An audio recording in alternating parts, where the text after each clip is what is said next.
We're here at VBS Time Lab during the Equipping Families to Stand conference. While the parents are away getting equipped, we're here with the kindergartners through 6th grade, discovering Jesus from eternity past to eternity future. So what that means is, did you know that Jesus wasn't just born in a manger? He existed before that. So Jesus created the universe. Jesus is God, so he could create the universe. We're learning about why the Bible is true and all the things of that nature. And then we are also learning about animals and just discovering God's creation.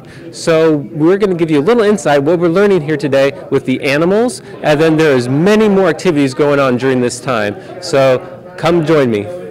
So I'm here with Amanda, and we are here teaching the kids about different things with the animals, and we are here with the wallaby. So what are you telling the kids?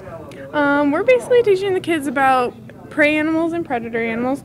So this guy here is a prey animal, which means he gets eaten by other animals. We also have a predator animal over there. He's a red tegu, and he eats other animals. Can you tell us a little bit about this guy, Kevin? Yes, his name is Jethro, and Jethro is a red tegu. You'll find these in Central South America, in Argentina, Bolivia, Paraguay. He is what we call a predator. He's omnivorous, so he does eat both plant material as well as meat. He is a hunter. He is also a prey animal, so there are things that prey on him in nature as well. Mm-hmm. There are 7 different variations within the tegu kind. He's a red one. And if you look at his tongue, he's going to probably stick it out here. He has a forked tongue, and as he sticks that out, he's drawing in particles of the air, brings that back into the roof of his mouth, where there's an organ called a Jacobson's organ. He presses it against the roof of his mouth, and that's how he interprets his world. He can smell food with that. He can do a lot of different things with that tongue. I can't do that. I can't either. We're here with Matt, Director of Living Collections, and we're here. What are these? These are Madagascar hissing cockroaches. They are one of our creepy crawlies that we like to call them, and these guys get a solid reaction from our guests because they are so creepy and crawly that people kind of are very nervous of them. Not quite as much so as a spider, as the tarantula, but right. These guys definitely get an awesome reaction from our guests. I could definitely see why that would happen. And these guys are some of nature's recyclers. That's what we're talking about. They're one of the animals that God put in place to help clean up things after the fall, along with our vultures that are locally here in Kentucky. And then we also have, this is Rudder, our blue-tongued skink. Mm-hmm. And he is also what we consider one of nature's recyclers because he does live on the forest floor and he goes around and cleans up insects and fallen fruit and things like that. I tell you what, the lizard doesn't creep me out as much as the cockroaches. Would you like to hold one? You know what? I think I should say yes, simply for the video's sake. I would normally say no. All right, let's do this. So you're getting the male. The male has these horns on his head. There you go. And so this one is the girl because she does not have the same size of horns that he does. You know, if there were to describe what I'm feeling right now, it would be like an insect is literally coiling on my hand.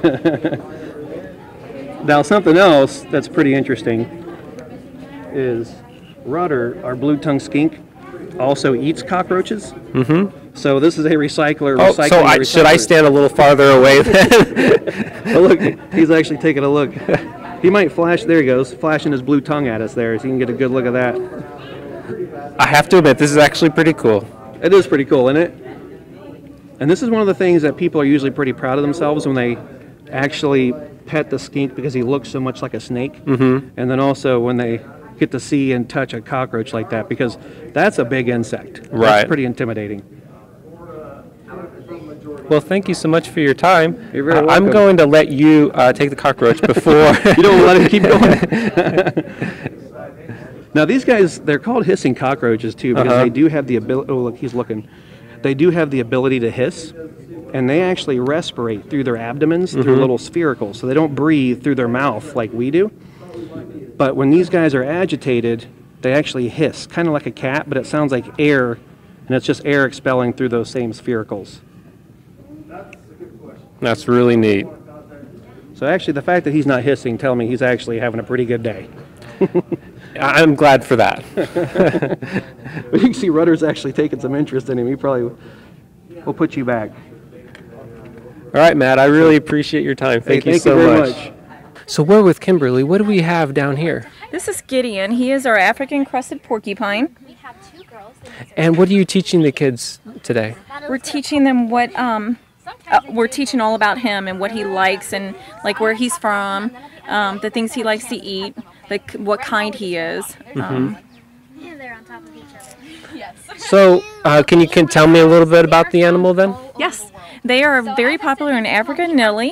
They also he ranges between 22 and 66 pounds once they're full grown. Right now he is 2 years old, so he's got a little bit more growing to do. He is also, I'm sorry, I don't want him to bite me. He doesn't shoot his quills. That's the biggest myth about porcupines is they shoot their quills. His quills are very smooth, but U.S. porcupines, they have spurs and hooks. This is one of his quills, yes. They can grow from 1 to 13 inches. So he loses them like we lose hair, and he just regrows quills. So we're trying to teach them about that, too. Do you ever give the porcupine a haircut? No. He gives himself one. Well, thank you so much for your time. It's a very fascinating animal. You're very welcome.